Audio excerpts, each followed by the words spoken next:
Put your fingers right here. You'll feel a hole, an indent. Put your fingers right here. It's where a Fu Manchu mustache would come down. Would come down. You're going to go in that hole and aim that way. Don't matter who. They're going to grab you. This one is perfect if they have you pinned up against a wall. This works best if it's somebody that bounced you in and has you trapped. So if you're near a wall, let them put you to the wall. Because when you're actually thrown into a wall and pinned against it by a larger person, there isn't much you can do. There are certain pressure points naturally you can do. But this is one of them. Because I don't care who it is, the harder he pushes this way, the more this is going to hurt him. You're going to go in to where I just showed you, and you're only going to turn your hand that way now. You're going to go in right here at stomach 4 and aim that direction. And the head is going to turn that way. If I go in on this side, the head's going to turn that way. What would happen with those nerves stretched if I decided to punch him right about now? You understand? You'd probably break his neck. You'd probably injure and break his neck, especially if you hit triple warmer at this point, because you have the 7th facial nerve as stretched as it can get. You're not going to hit anybody there. But as they stand up and they move against you, you just rest a finger there, and you're going to go like this. If you're on this side, the head's going to turn that way. If you're on that side, it's going to turn that way.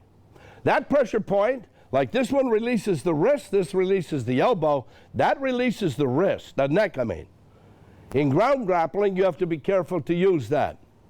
Tero reminded me when I first met him in Sweden, I think it was at the boat, wasn't it? No, it was in train, like the volunteer was called. I walked up and knocked him out on that nerve. I said, "How you doing?" And I hit him and knocked him out on that nerve. I have been known to do things to people in public. You understand that? I had a man in a pub up in Canada say, "Are you sure this works?" And then he was down, and I'm going, "Hello, hello?" He goes, "I guess it really works." You're going to go in here, and you're just going to do this. I don't care how strong he thinks his neck is. He can lock his neck. It can be strong. I didn't have him grab me because it would hurt him. If he resists and pins you in, and you do this, it's going to release that neck. You could actually just continue to break the neck with somebody else's technique they showed you this weekend, or you could just take him out on that side, and if I hit him that direction now, you're going to probably kill him. Probably kill him. Going to break the jaw off for sure. So it's instant self-defense. Somebody pins you, you touch, aim that way. You touch, aim that way. Everybody try it. It's fun.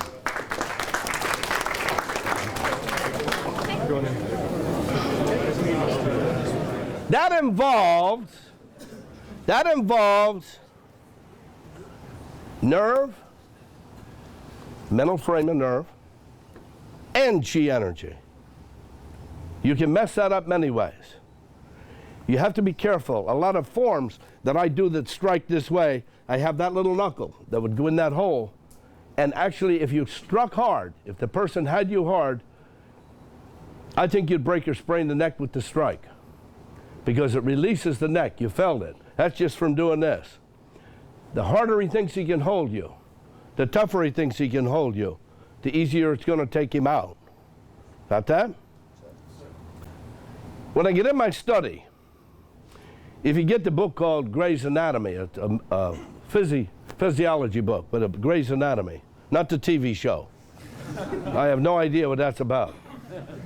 But in Gray's Anatomy is a perfect picture of 3 nerves here. 3 nerves here.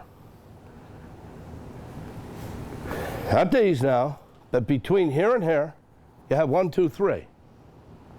You see 3 little yellow dots coming up ending. That's the nerves that if somebody can take a shot, as a boxer, you have nerve that comes here, but it goes deep. It goes deep. If you cannot take a shot there, you have what they call a glass jaw. Not much you can do about it. You were born with a nerve too close to surface, here. And when I went into boxing training, and I used it on my students that would kickbox, I used it on Billy Blanks when he was going to fight for real. You have him bite on a terry cloth towel, and you hit him under the jaw. If they can stay there and take it, they can then be a fighter. If you have a terry cloth towel in their mouth so they don't injure their teeth and their jaw, and you just give them a decent wrap, and they get dizzy, they're not going to take it. The nerve is too close to surface. But that nerve comes up and ends like that. You got that? Where's Graham? I'll show Graham. Oh, come here. You like to be hit in the jaw?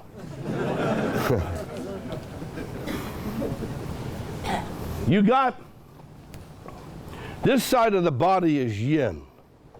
Now I have to be careful how I do this, because I used to just do this. Early on, I used to convince people 3 pressure points would knock somebody out. I used to tell them that. Early on, some of the people that are not even in my organization don't want to tell you, but they were knocked out with a ballpoint pen.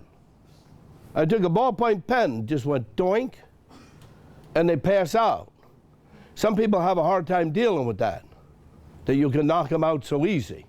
That's how easy it happens, though. If you know the nerves, you know the pressure points.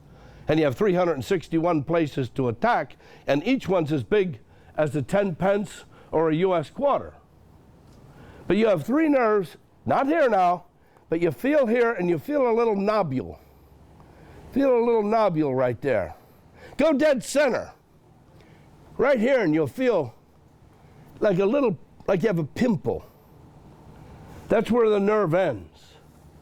People come up and they say, well, I ask them, how would you hit this guy? And they tell me I'd hit him with an uppercut. I'd hit him with a right cross. I'd hit him with a left cross. If I hit him with an uppercut, keep your teeth together. He can take that. He has a deep nerve there. If he would have passed out there, I wouldn't have gone any further with my thing. But here are 3 points that close together, one in the middle, 1 1/4 inch here, 1 1/4 inch here in this indent.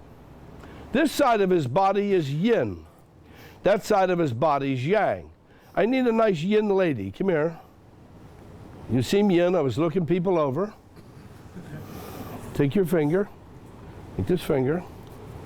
You're going to hold him. You're going to hold that point. So they want to get it on the camera. Let me place it. I'm the one that knows this.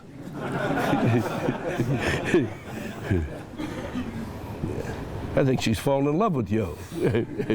So you're right there. Okay, now a little pressure down that way. That's it. I need a good yang. You seem like a yang individual. You're going to stand off the side here, right here. You're going to take this finger.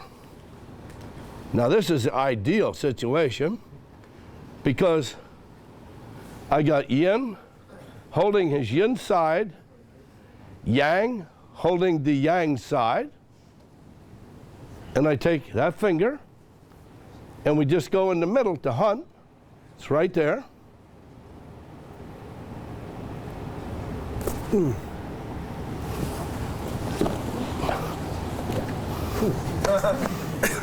You all right? You weren't pressing. Hold that. Press. You press. Help me get him up. Help me get him up. Help me get him up. Hit him up.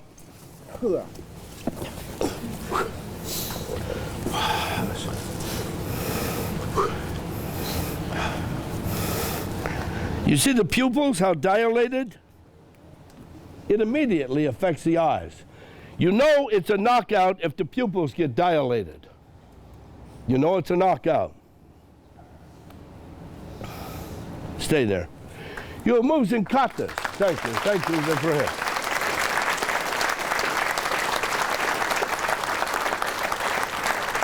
You have moves in katas that attack that spot. You have to be careful because at the same time, it has to be a serious situation because you can injure the neck with too hard of a hit because that releases the neck down and where the spine comes up can snap and cause what would be a whiplash in an automobile accident. So you don't just hit that spot But I just poked at it to show you how weak it is right there. Early on, I used to do that in seminars with pens. Ballpoint pen with the point in, not the point out.